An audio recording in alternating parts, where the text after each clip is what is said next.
Hello everyone, welcome back. အားလုံးပဲမင်္ဂလာပါ။ကျွန်တော် page လေးကနေပြန်လည်ကြိုဆိုလိုက်ပါတယ်ရှင်။နောက်ရက်ဆိုလို့ရှိရင်ကျွန်အသေးပြောင်းရတော့မှာပေါ့နော်။အဲ့ဒီတော့ဒီနေ့ကျွန်နဲ့တူတူပစ္စည်းလေးတွေကို pack လုပ်ပါမယ်။ပထမဆုံးကျွန်ဗီဒီယိုတွေကအဝတ်တွေကိုတင်ပြတယ်ပေါ့နော်။ကျွန်လာတော့ကတုံးခဲ့တဲ့လေးစိုးအိတ်လေးတွေကိုပဲတစ်ခါပြန်ပြီးတော့အသုံးပြုပြီးတော့တင်ထားပါတယ်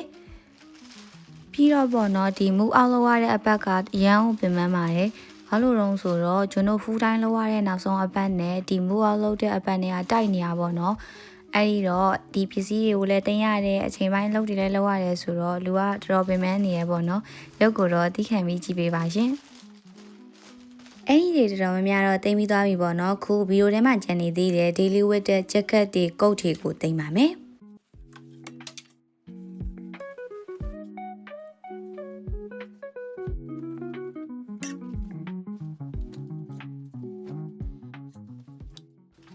အဲ့ဒီတွေအကုန်လုံးကိုလေးစောရည်ထဲထည့်ပြီးသွားပြီဆိုတော့လေးစုပ်ဆက်နဲ့ပြားနေအောင်လုပ်ပါမယ်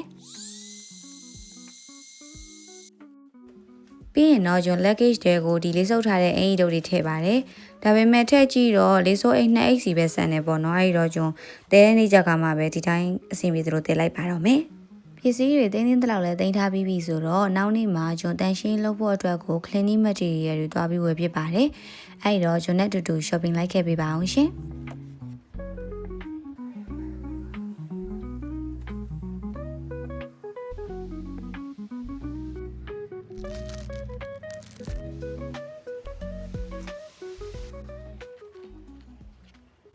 လိုအပ်တဲ့ပစ္စည်းတွေဝယ်ပြီးသားပြီဆိုတော့ကျွန် kitchen ကနေစပြီးတော့ clean လုပ်မယ်ပေါ့နော်ဒီမှာ student accommodation တွေကကျွန်တော်ဘယ်အိမ်ကိုပဲငှားပေါ့နော်အဲဒီကိုငှားသမျှအဆောက်အဦတိုင်းက contract ပြီးလို့ကိုကပြန်အပ်တော့မယ်ဆိုလို့ရှိရင်ကျွန်တော်စနေမဲ့အချိန်တုန်းကအတိုင်း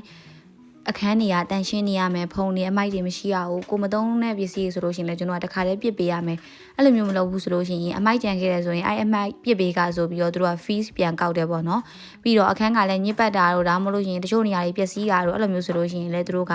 ပတ်ဆက်ပြန်ပြီးတော့ရော်ကြီးပေးရတာတွေရှိရပေါ့နော်အဲ့တော့ကြတော့ဒီ student accommodation မှာနေတဲ့သူတွေပဲဖြစ်ဖြစ်အိမ်ကနေနေတဲ့သူတွေပဲဖြစ်ဖြစ်တန်ရှင်းရေးပုံမှန်လုပ်ပြီးတော့ပြန်အပ်တာအကောင်းဆုံးလို့ပြောချင်ပါတယ်ကဲဒါဆိုလို့ရှိရင်ကျွန်တော်တို့တန်ရှင်းလုပ်ပါမယ်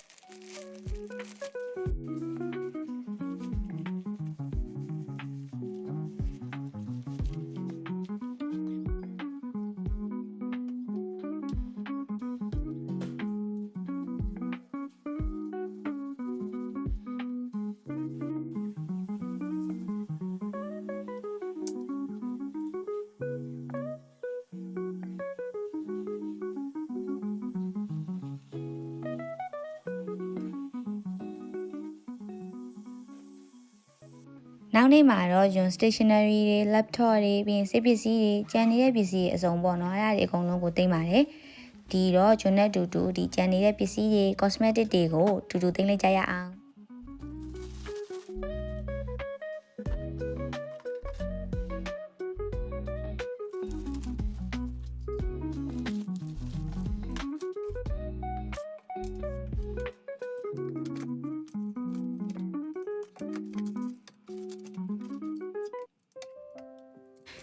ပြီးရင်တော့ကျွန်းရဲ့ဒီ shoes တွေ dog တွေအဲ့ဒီဂျန်နီတွေရဲ့ဖက်နှက်တွေအကုန်လုံးကိုသိမ်းပါတယ်။ကဲဒါဆိုရင်တော့ကျွန်းသိမ်းတဲ့ပစ္စည်းတွေအကုန်လုံးဒီပါသိမ်းပြီးသွားပြီပေါ့နော်။နည်းနည်းပဲကျန်တော့တယ်။အဲ့ဒါကိုတော့ကျွန်းညကြရင်ဆက်ပြီးတော့လုပ်လိုက်ပါမယ်။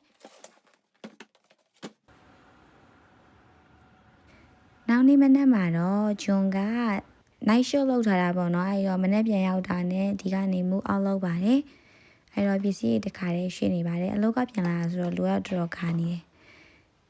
ကဲဒါဆိုလို့ရှိရင်တော့ကျွန်းရဲ့ဒီအခန်းလေးမှာနေပြီးတော့ရိုက်တဲ့ vlog လေးတွေကတော့ဒီဗီဒီယိုလေးကနောက်ဆုံးပါပဲကျွန်းရဲ့အခန်းလေးကိုလည်းတခါရဲနှုတ်ဆက်ခဲ့ပါတယ်ဒါဆိုရင်ကျွန်းရဲ့ဗီဒီယိုလေးကိုအဆုံးထိကြည့်ပေးတဲ့သူတွေအားလုံးလည်းကျေးဇူးတင်ပါတယ်နော်အားလုံး bye bye see you in next video